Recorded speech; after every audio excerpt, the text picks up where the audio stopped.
वडिलांसोबत भाजी आणायला गेलेल्या तरुणाची हत्या.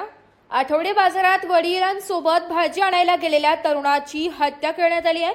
नाशिकमधील पंचवटी परिसरात असलेल्या सीता गुफा या ठिकाणाचा रहिवासी असलेला नंदलाल उर्फ सूरज कुमार दास वय वर्ष 19 हा सदर व्यक्ती बुधवारच्या बाजारात खरेदीकरिता गेला असता गाडगे महाराज पुलाखाली अज्ञात इसमाने पैशाच्या वादावरून त्याच्यावर धारदार शस्त्राने प्राणघातक हल्ला केल्याचं समजतंय. त्याला नाशिकच्या जिल्हा शासकीय रुग्णालयात दाखल केले असता तेथे मयत घोषित करण्यात आलं. याबाबत पंचवटी पोलीस ठाण्यात गुन्हा दाखल करण्यात आलाय. बाईट मधुकरकड, वरिष्ठ पोलीस निरीक्षक, Panchavati. Bureau report, news world Marathi 24 Nashik.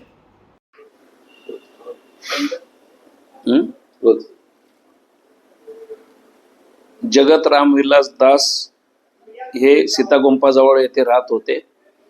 त्यांचा मुलगा आणि ते पावणेआठच्या सुमारास गाडगे महाराज पुलाखाली भाजी आणण्यासाठी गेले होते.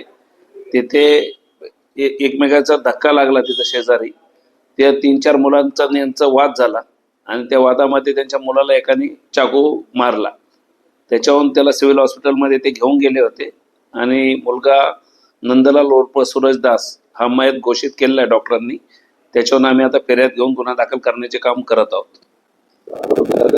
नाही, अजून आरोपींचा शोध चालू आहे. चला, आठवडा बाजार होता, त्याची भाजी खरेदी